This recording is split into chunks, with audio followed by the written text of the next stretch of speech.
dear leaders, dear friends, and all those who can become our friends, because you want safety and peace just as much as we do.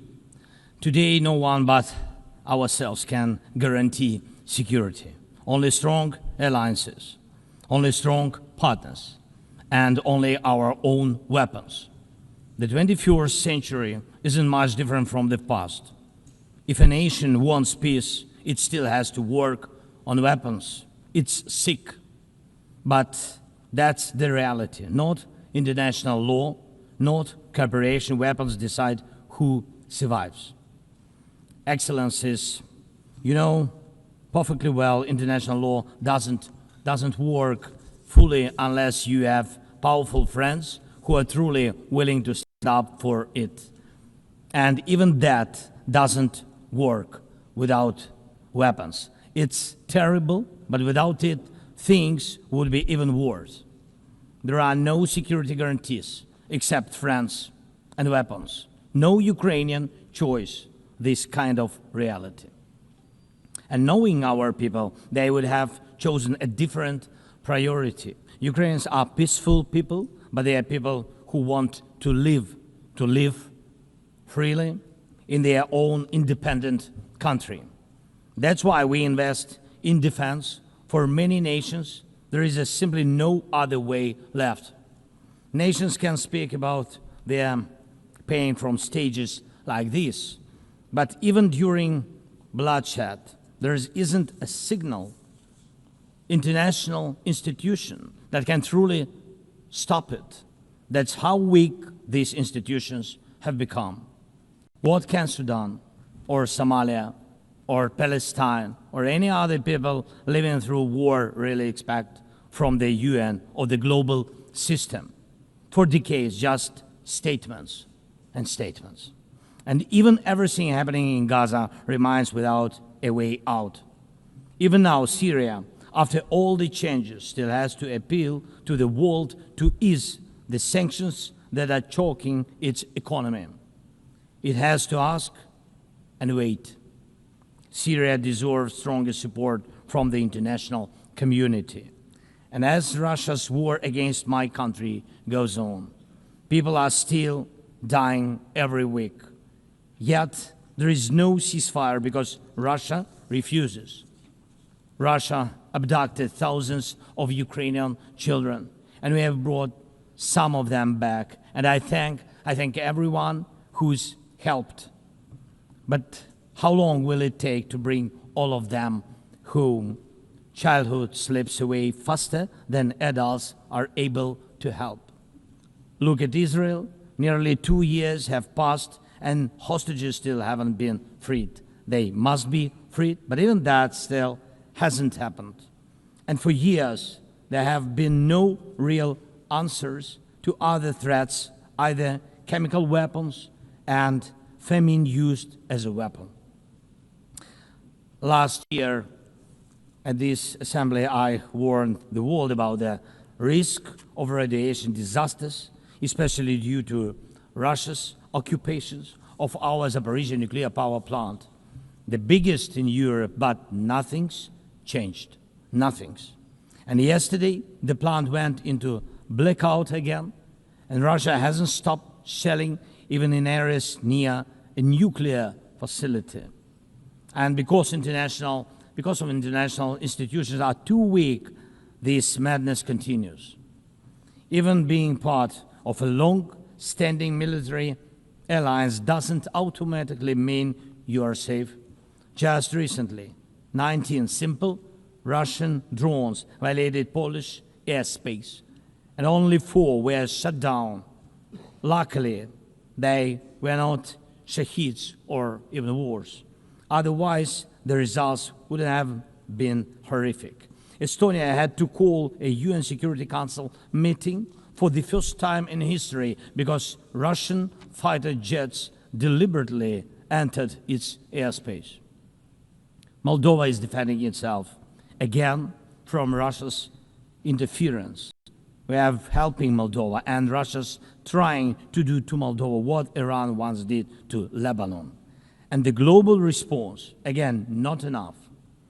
We have already lost Georgia in Europe. Human rights and the European nature of the state system are only shrinking there. Georgia is dependent on Russia. And for many, many years, Belarus has also been moving toward dependence on Russia. Europe cannot afford to lose Moldova too. It's important to remember how the world once ignored the need to help Georgia after Russia's attack, and how the moment was missed with Belarus. How Moldova must not be lost. And for Europe, supporting Moldova's stability is not costly, but failing to do so will come at a much higher price.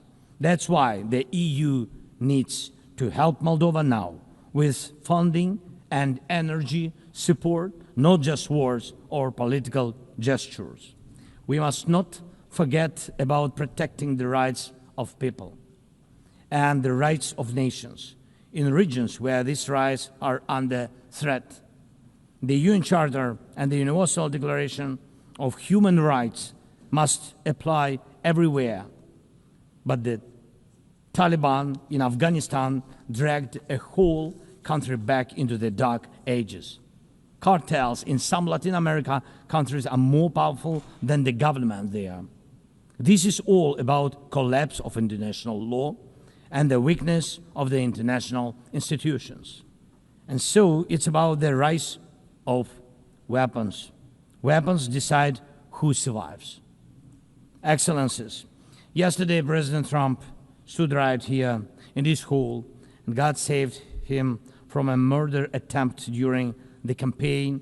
A shot was fired from a rifle, and just a fraction of an inch saved his life.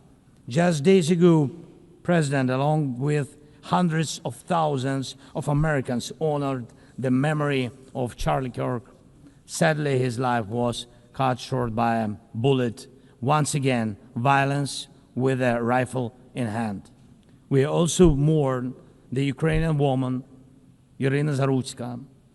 She was brutally killed with a knife here in America, the very country where she was seeking refuge from Russia's war. And almost every day when we open the news, we see headlines about violent attacks happening all around the world. Most of it is done with weapons. People are already used to, but weapons are evolving faster than our ability to defend ourselves. Now, there are tens of thousands of people who know how to professionally kill using drones. Stopping that kind of attack is harder than stopping any gun, knife, or bomb. This is what Russia has brought with its war. It used to be that only the strongest countries could use drones because they were expensive and complex. Now, even simple drones can fly thousands of kilometers. War tech doesn't care about geography anymore. It's now reshaping it. Just recently, airports in Europe had to shut down because of drones. Authorities couldn't even say what kind of drones they were, who sent them, or from where. Last week, North Korea announced the test of a tactical strike drone. That means even countries with limited resources can now build weapons that are dangerous to their neighbors. Ukraine and nations like Saudi Arabia know all too well how dangerous Iranian attack drones are. But what happens when all the types of drones become available, even to small terrorist groups or cartels? The world moves too slowly to protect itself, and weapons move fast. Now companies are already working on drones that can shoot down other drones, and it's only a matter of time, not much, before drones are fighting drones, attacking critical infrastructure, and targeting people all by themselves, fully autonomous and no human involved, except the few who control AI systems. Dear leaders, we are now living through the most destructive arms race in human history, because this time includes artificial intelligence. And if there are no real security guarantees except friends and weapons, and if the world can't respond even to old threats, and if there is no strong platform for international security, will there be any place left on Earth that's still safe for people? We need global rules now for how AI can be used in weapons, and this is just as urgent as preventing the spread of nuclear weapons. We need to restore international cooperation, real working cooperation for peace and for security. A few years from now might already be too late.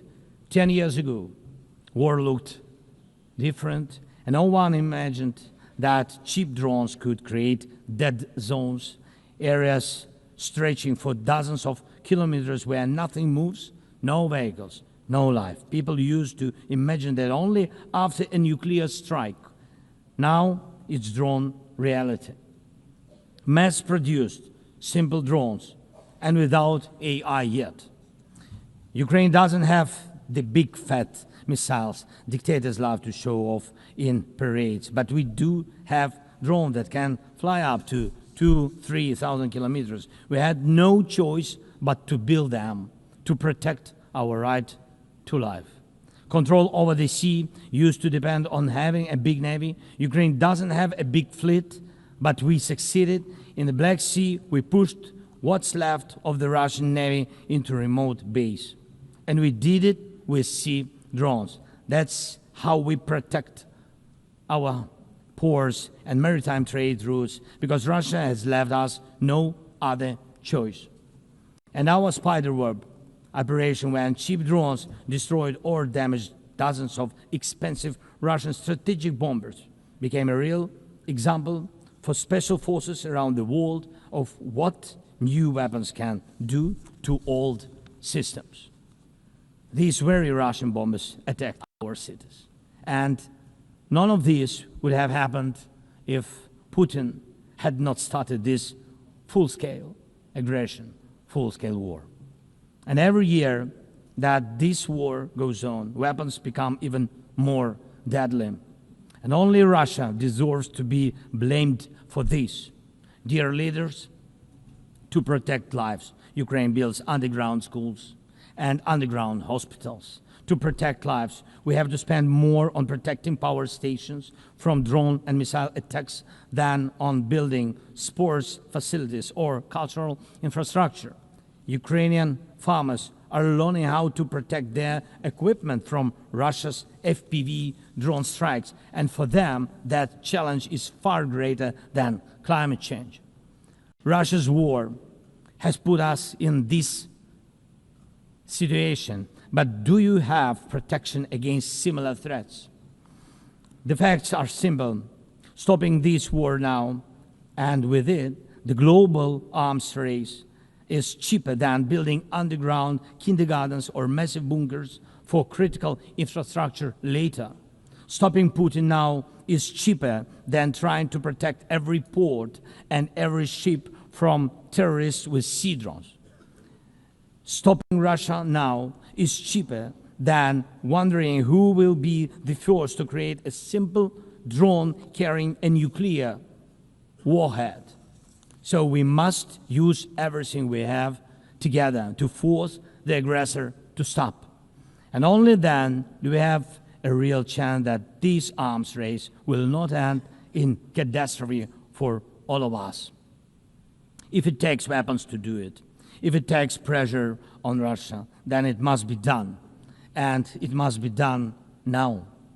Otherwise, Putin will keep driving the war forward wider and deeper.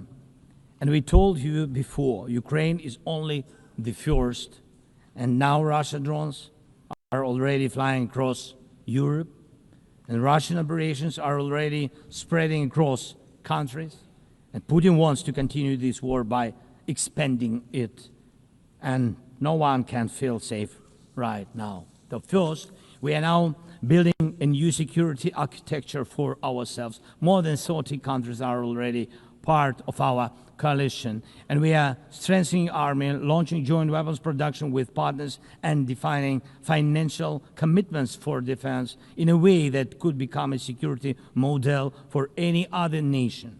If security guarantees work for Ukraine, something more than just friends and weapons, it will mean that people were able to make national security not a privilege for a few nations, but a right for everyone. Second, we are ready to make our modern weapons become your modern security, your modern weapon. And we have decided to open up arms exports. And these are powerful systems tested in a real war when every international institution failed. And we are also ready to grow our defense production together with strong partners so that their protection is modern and reliable. You don't need to start this race from scratch. We are ready to share what has already proven itself in real defense. And third, many in the world are still relaxed. Still. But look at how many countries are here at this General Assembly. Countries that are at war, or just came out of war, or are trying to stop one, or openly getting ready for one. War has already reached too many people to pretend it has nothing to do with you. So it depends on you. Whether you help peace or continue trading with Russia and helping Russia to fund this war, it depends on you. Whether prisoners of war will be freed, whether abducted children will come home, whether hostages will be free. It depends on you. What will define existence? War like now, or our joint strong actions as it should be? Yesterday we had a good meeting with President Trump, and I also spoke with many other strong leaders, and together we can change a lot. Of course, we are doing everything to make sure Europe truly helps. And of course, we count on the United States. I appreciate the support we are receiving. Yes, much depends on the G7 and G20, but in the end, peace depends on all of us, on the United Nations. So don't stay silent while Russia keeps dragging this war on. Please speak out and condemn it. Please join us in defending life and international law and order. People are waiting for action. Thank you so much. Slava Ukraini!